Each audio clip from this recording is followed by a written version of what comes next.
Kale obadde okyamaliza ensonga za Spice Dana sawa zino brand ye eyimiridde etya? Eri bulungi naye kyegambye nti waliwo ekintu ekigenda otawaanya artist kimujje ne ku position gye mukola ki gye mugoba ekiruzinge energize kuba kati buli wootuuka byali bitya eyafa yali atya saaliyo sibimanyi obimanyi okitegeera energy zo zibeera drained nga woolaba pinki nti yalina embaga ey'ekiyaye emuleeta ku siini nga kati buli wadde abamubuuza ku ki nga gasaagala kwogerako ezo ki zikudraininga. So njagala bagamba bakwate bulungi ensonga za spice ezo ziyinza okudraininga ne zirya ssente zonna oba weeyitidde ba devil's advocate gye bali nabo bayita abagula emisango eragaago omugumpe kasita otuukamu embeera obeera otweyitidde nze kati ISMA oba onneeyitidde manya bumanya waliwo emboozi ez'okukuyamba awo byaggwa bitya toyagala kuyamba imeji yo gitereeza ab'amawulire balooya bali kwaka lawyers fake or spending police officers investigations you take they drain you so toyagala kweteka mu kintu ekito bannayuganda mukendeeza obusungu omuntu teweetaaga mukuba bintu bitaliimu spice oyina abakanyama bandi singa kabe bagitugambye nga bagenda bakanyumi babadde waka security yabadde waka bandikoze ki mu mbeera nga zino ngalayo intruder mu nyumba mukwate ate omukutte ate kati ottawaki eyo si mulimu gwe mukwate olwedde ofunye omukisa omukutte kati yabbye eki wamukutta bbye eki okitegeera waliyo trespass ti obuuse ekikomera naye nkibuuse babadde bangoba neetaasa otekawo gundi incidents nyingi ezibuzaabuza omusango gw'okubuuka ekikomera ekikyo eyo trespass era gyeguli naye ate si ku bubbi si bubbi nyinza obuuka ekikomera kyo nga neetaasa ekibambulya bangoba okitegeera naye ddala olw'okukibuuka mba ku trespass era ogwo musango naye ate nga siri mubbi. Do you get it? Omuntu nakusanga mu kikomera kye nenga weekwese naye ate naye nanyigaala poliisi nejja n'omugamba mutuufu mbadde neekweka naye siri muki siri mubbi naye nga tulina omubbi mu kikomera tugambe security specialist nti yawuliriza muvubuka ono okujjako nga muli angule nga n'ensonga ndala mumukutte gw'okkuba omuntu paka waafa okimanyi muba mutaddemu time. You get it? Si nti omufumise sinti agudde ku kintu ne kimufumita naye mumukuba bukubi mpaka wakola ki nga busungu bwa nnabaki buno isimamba bane ebirwadde byabwe ntoyinza namukonako bukonyi katono nyo bwati anti mu nseno okwewala ebyo byonna Smith kyokola nga kiri kintu kimu kwasisa ensonga amateeka kwata omuntu ono intruder yes tomumanyi naye muli eyo temulina byakukola ne musika emiwula ne gibeerega n'olowooza ojja kugezeseza ku muntu emiwula gyo kati mufu okitegeera sente za video muyinza ozimalawo mu kiro kimu pulaani ziyinza okyuka notakola tours obadde ogenda okukola ekivulu kivaayo yes kiyinza ovaayo anti sente bazirya. So what is at stake right now era Spice Diana College? What is at stake is that Spice Diana should come out n'alaba police nawulidde nti tanagenda ku police Spice Diana nzira mutasobola kutta wadde omunya mukitegeera naye Spice Diana muyimbi muto bagayidinga muki katusubye ttiimu ye n'abakoze ekintu ekyo they are brought to justice. Kale eyo nga tuvuddeyo nga twagala omaliriza tugendeko ku social side y'abasomesa ababadde bagenda mu maaso n'okwekalakaasa bamaze ne badda finally ne bagivinga in ne badda mu masomero okubanga bakola ki nga basomesa. But before that economy ku bayimbi oza ena kye bayitedde okuba ku mpisa zaabwe kye contributinze ku mpisa zaabwe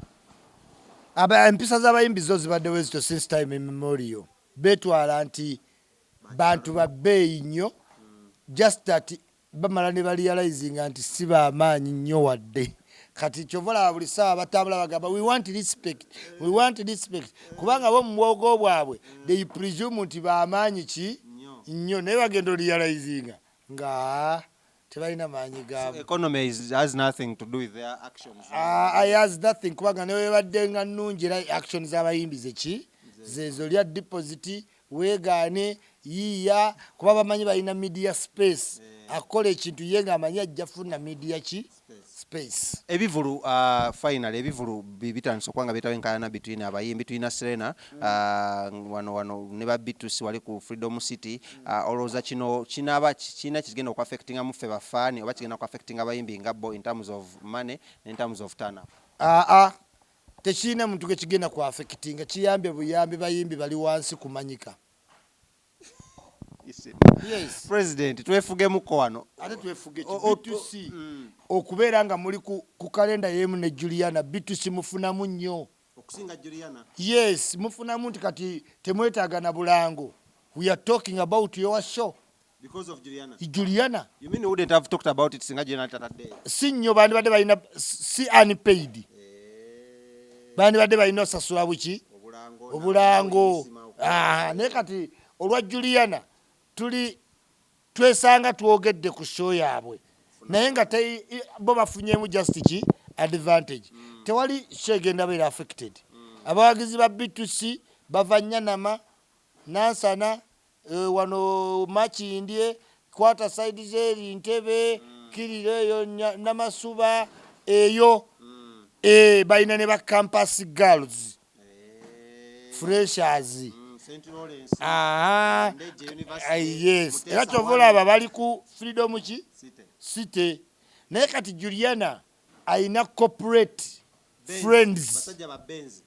Ba corporate fe abali mu AGA tuyina sente. Kyovola banga okuyinga mitwalo 10 n'egi emmeeza million egi ba Bitusi ba mutwalo VIP mitwalo 2. Abo kati toyina bafunya advantage. Yamanyi. So they shouldn't even complain. They are not even complaining. Memu complaining. For them they are okay. Should we say Senga Bitusi babaddeyo n'ekivulu ne Bulunoke ne Epas kusemudde bandi baddawo balina obuki obuzibu bonna balina bulaavu songo webubo okitegeera kakati ku Juliana abawadde mileage. Yes. So should we see Bitusi ne Juliana nga bazze ku lunaku lemu bakola press conference olunaku leero mu ne tukita? Juliana ajja kukola wadde tebajja bawamu ba Bitusi gambye beeno Kiriro eno simanyi Namasuba zaneeyo gye balina okukolera press conference. Juliana soka ajja wa Bitusi ayimba leo kajja ku show yayo. Ajja tayiza yimba kuba Bitusi talinayo Bitusi kwaya ate obayimbire ki eri already kwaya oba talina kyoba ate bali basatu ate weeyongereko kinabanga temujja mu kamera baleke babeere basatu ku stage yaabwe naye nga tewali agera ba affected bajja kukola bulungi music waabwe mulungi naye ekyokubanga Juliana n'obutabalowooza akateeke ku same date kubanga tebasharinga ba fans zanjawulo nnyo zanjawulo naye kati senga tuwadde nti Bitusi bataddeyo ekivulu ne Mary Bata ataddeyo awongukaya nakola ki mbadde sigenda genda because naye Chris Evans kyaliwo ng'atimbye kaadi y'embaga wagirabye ne Mary Bata kubuzaabuza buzannyo kyo mwana otava mu buzannyo. Chris Evans nja kujja tutogere ku byennyanja n'ennaanansi eya Mary Bata biveeko. Teachers going back to school amanyi wetuba tukola analysis tubamu n'abantu abatwanga there people abawerera abaana inaku zatu ina ne ba young parent ate abasomesa bazeyo ku ssomero jjajja ISMA kino okyogerako ki? Nkyogerako nti kyabadde kituufu abasomesa batusomesa okuba n'empisa tebayinza ate kuba bachampiyoni ba indiscipline. Kyovula nti abasomesa bambi besanga nnyo between hard rock and a small place kuba as kali training eringa ya mu police aina kuwa security society guidance kati ate wabayo nga yali misguided kiba kiki kiba kibi. Why? Ensonga yabwe entuufu naye nga womanyi ate president wabayita ate temusobola mukikinalako. Oli commander in chief. Kiri kye government bakwasi ba mpisa. Ka president yatuta advantage nga government nti muli bakwasi baki nga wetugamba abasawo nti mwalayira okuuma bulamu. Naye nga baba kibayogerako kiki kituufu. Nategeddeko nti ewe nakunya emabega parliament kyagikwatako ne government ekyokwongeza bali ne baleka bano kuba twabalaga disadvantages ne disadvantages ne tubawangula twababuuza chemistry omusoma muki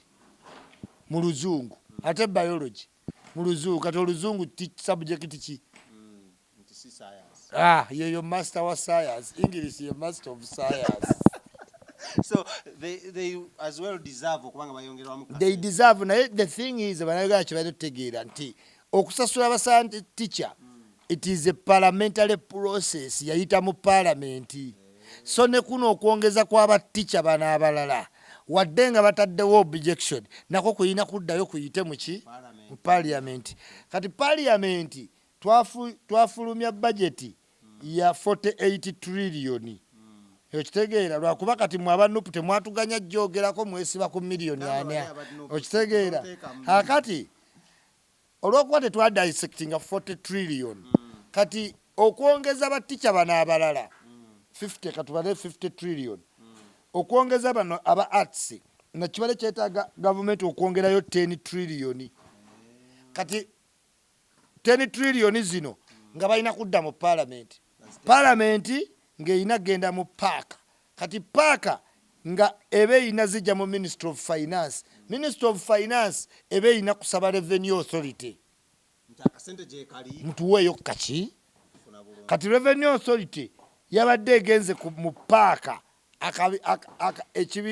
akakiiko akakulibwa Sseggona ne Nambooze babagambe nti senga musaba supplementary ya 10 trillion musobole okusasula abasomesa ba arts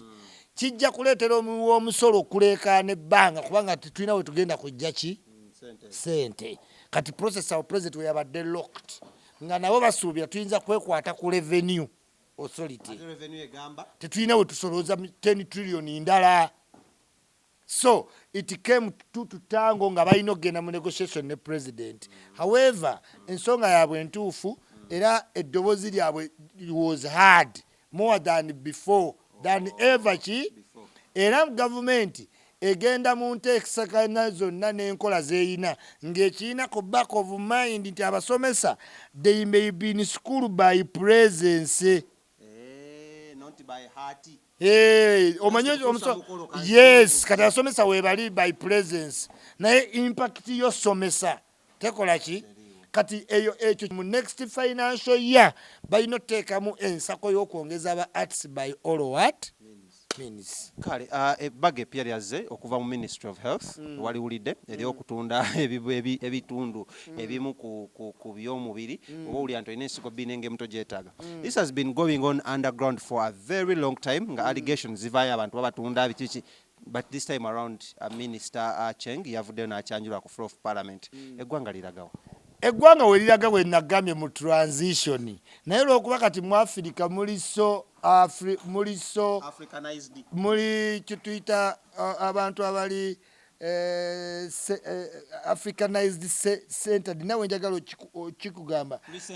tukkiririza nnyo mu bintu ebyayita omuntu n'omulaba nga bali awo bakaaya nasimanyi yatuloosa omulambo gwe guli mu mabira bamusuulayo mu kinaana ng'oyagala mugamba omuntu eyafa mu kinaana nga tebamuziika tali mu mabira taliiwo omanyi Africa balina double standard bayinza okwesiba ku ntaana n'omulambo simanyi twagala omulambo gwe n'obabuuza naye ng'ennyonyi bwegwa temukaayanira mirambo Ethiopia Airways wano yagwa ng'erimu abantu mmeka tewali muntu akaayanira mu ki lwaki ku olw'empewo tezikola ki tezaakola so tuli nnyo centered ku bintu by'edda tubikola ki tubyagala nnyo naye ng'ensi eziri modern this is a bill you need eno biru gye weetaaga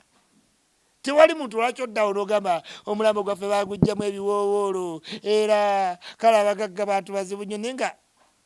waliwo legal framework eryo etteeka teritegeeza kutunda bintu by'abantu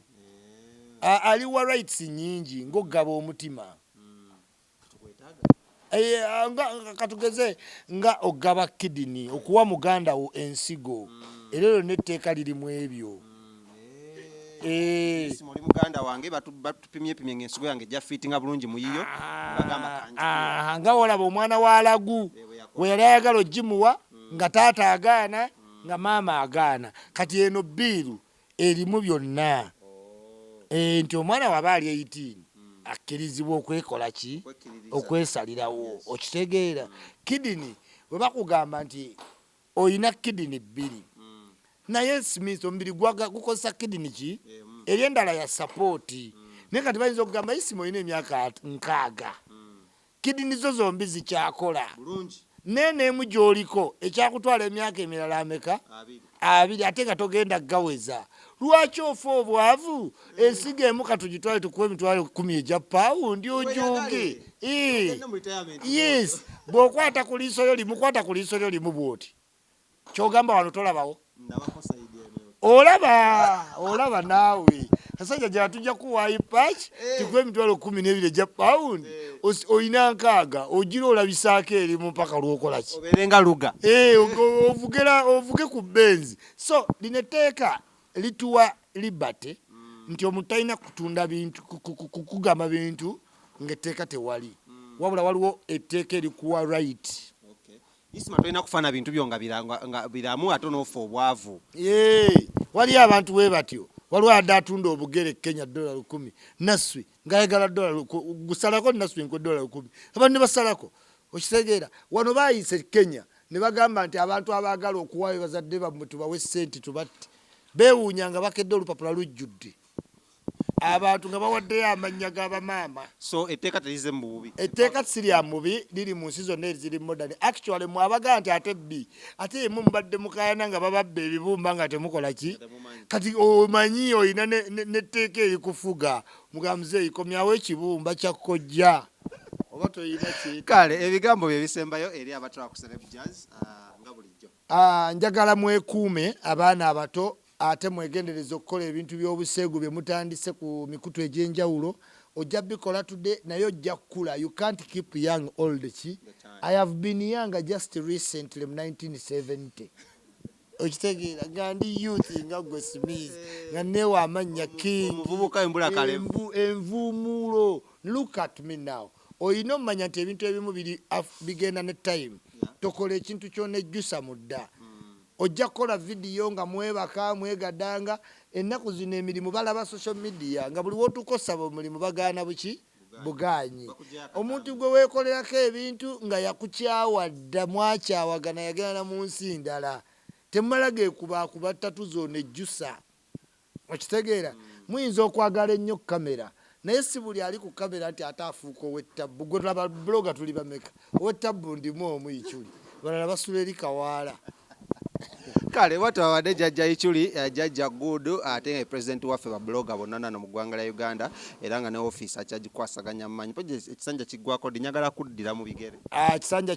kyagala kuggwako naye abantu balowooza ati waliwo omuntu alifuna title ya president wa blogger ninga yagitwala liringa linnya for life basalawo bakaye babeere ba vice for life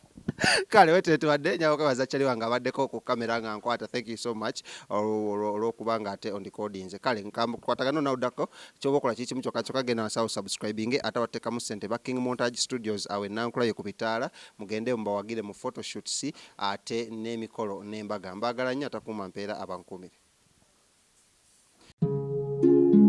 oyagala omukolo gw'ogwenjawulo gubeere n'ebijjukizo mu nnyumba yo kankwanjulire ba King Montage Photo Studio fe bakafuluma okukuba ebifaananyi n'okukola vidiyo olina wedding birthday party kukyala nika baby shower photoshoot oba music shoot na buli kimu kyonna ky'oyagala fe tusobola okuwa ebijjukizo ebirungi eri ebirooto byo ate nno mwana wattu kusintiiza omuntu wa bulijjo tusange bannankulabe ku bitaala ku Prime Tower level 3 room D04 okumanya ebisingawo tukubire ku nnamba zino noti 7 noti 2 emu noti 4 emu 25 oba noti 755 3 731 oba noti 777 noti 23 4 noti 5 King Montage Photo Studio fe tusobola okuwa ebijjukizo ebirungi ate nno mwana wattu kusintiiza omuntu wa bulijjo